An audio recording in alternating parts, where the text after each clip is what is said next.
भक्तों, कथा को कभी भी बीच में नहीं छोड़ना चाहिए, इसे पूरा सुने। ओम नमो भगवते वासुदेवाय। नमस्कार भक्तों, फाल्गुन माह की जो एकादशी है विजय दिलाने वाली, विशेष शुभ देने वाली होती है। वैसे तो भक्तों साल में 24 एकादशी आती है और जो ये फाल्गुन माह की एकादशी है ये हमारी 6ठे नंबर पर आती है और इस एकादशी का नाम विजय एकादशी है। जैसे कि इसके नाम से ही पता चलता है, विजय यानी कि विजय दिलाने वाली एकादशी। तो क्या है इसका महत्व, क्या है विशेषता, तो आज हम इस कथा में ये सब जानेंगे। कथा शुरू करने से पहले हम इसके बारे में कुछ खास बातें, नियम या व्रत की विधि ये सब जान लेते हैं। व्रत की विधि जानने से पहले भक्तों, अगर चैनल पे नए हैं तो चैनल को सब्सक्राइब कर लें। तो पहले हम इसका विधान जान लेते हैं। दशमी के दिन सोना, चांदी, तांबा अथवा मिट्टी किसी का भी एक घड़ा जल से भरकर उसके ऊपर पंचलव वेदिका पर स्थापित करें।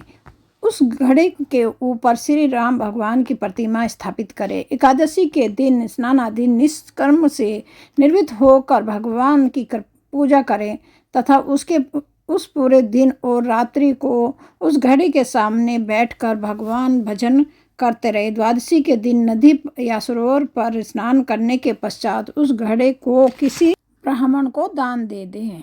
एक पाटे पर भगवान श्री विष्णु की प्रतिमा के बाद हम भगवान के सामने दीपक जलाएंगे और भगवान के हाथों में कोई पुष्प और गंगा जल लेके उससे हम भगवान का व्रत का संकल्प लेंगे और उसके बाद भगवान की कथा कहेंगे और उसके बाद हम आरती करते हैं।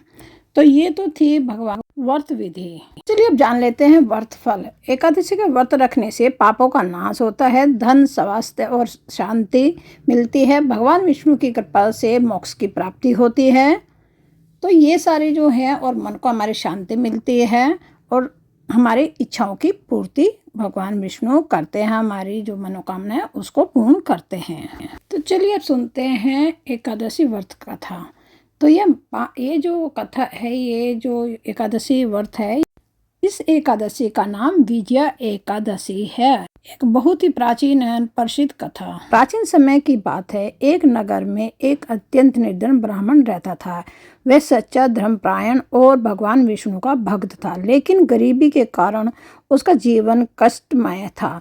एक दिन किसी संत ने उसे एकादशी व्रत रखने की सलाह दी और कहा कि अगर तू इस व्रत को करेगा तो तेरे सभी कष्ट दूर होंगे। ब्राह्मण ने 10 एकादशी का व्रत रखा, रात्रि में जागरण किया और भगवान विष्णु का भजन किया। अगले दिन द्वादशी को विधि पूर्वक पारण किया। भगवान विष्णु उसकी भक्ति से अत्यंत प्रसन्न हुए और उसके सारे दुख को दूर किया। धीरे धीरे उसके घर में धन, सुख और शांति आ गई। कहा जाता है कि जो भी मनुष्य सच्चे मन से एकादशी का व्रत करता है उसके पाप नष्ट होते हैं, मनोकामनाएं पूर्ण होती हैं और अंत में उसे मोक्ष की प्राप्ति होती है। बोलो भगवान विष्णु की जय। एकादशी माता की जय।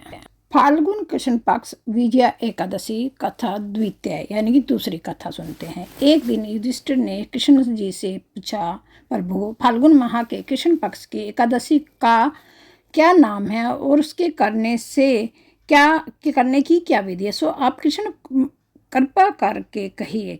श्री कृष्ण जी ने कहा, हे धर्मराज, फाल्गुन माह के कृष्ण पक्ष की एकादशी का नाम विजया है। इस विजया एकादशी का महात्म्य के सुनने से, पाठ करने से समस्त पाप दूर हो जाते हैं। एक समय नारद जी ने जगत पिता ब्रह्मा जी से पूछा कि हे ब्रह्मा जी, आप मुझे फाल्गुन माह के कृष्ण पक्ष में होने वाली विजय एकादशी के व्रत का विधान समझाइए।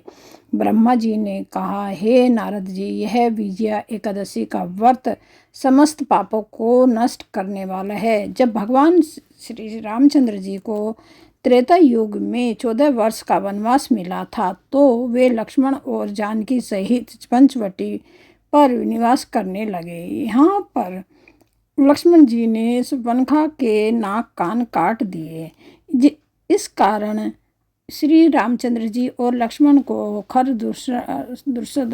दूषण से युद्ध करना पड़ा। तत्पश्चात रावण ने उनसे बदला लेने के लिए का निश्चय कर मारीच को स्वर्ण वर्ग बनाकर पंचवटी पर भेजा और राम लक्ष्मण को धोखा देकर पंचवटी से दूर ले गया तथा स्वयं ने साधु रूप बनाकर छल से माता जानकी को हरण किया। इधर जब रामचंद्र जी ने लक्ष्मण जी वापस आए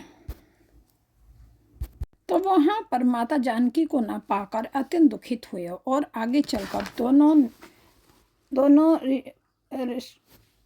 ऋषिमुख पर्वत के निकट आए। वहां पर उनकी भेंट हनुमान जी महाराज से हुई। तब भगवान ने सुग्रीव से मित्रता कर बाली का वध किया। पवन पुत्र श्री हनुमान जी द्वारा सीता जी की खोज करने पर श्री रामचंद्र जी को उनका पूरा समाचार प्राप्त हुआ।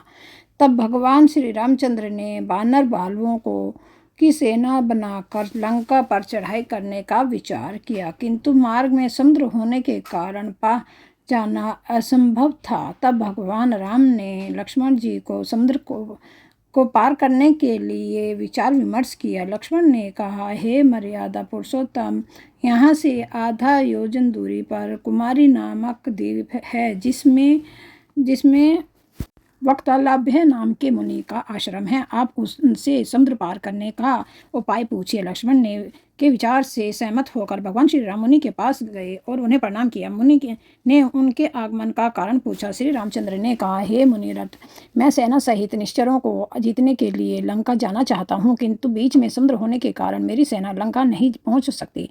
आप कृपा कर मुझे समुद्र को पार करने के लिए कोई उपाय बतलाइए। मुनि ने कहा, हे राम जी, आप फाल्गुन मास की कृष्ण पक्ष वाली विजया एकादशी का व्रत करो। निश्चय ही आपको सफलता मिलेगी और समुद्र से पार भी हो जाओगे।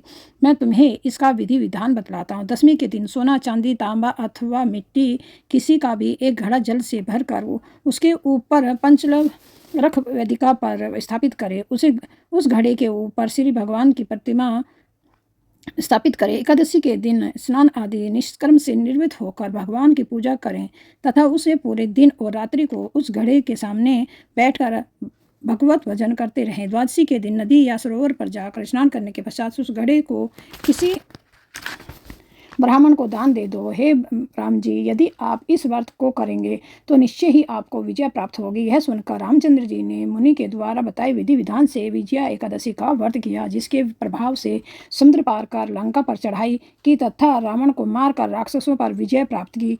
हे राजन, जो मनुष्य इस विजया एकादशी के व्रत को करता है उसे दोनों लोकों में विजय प्राप्त होती है।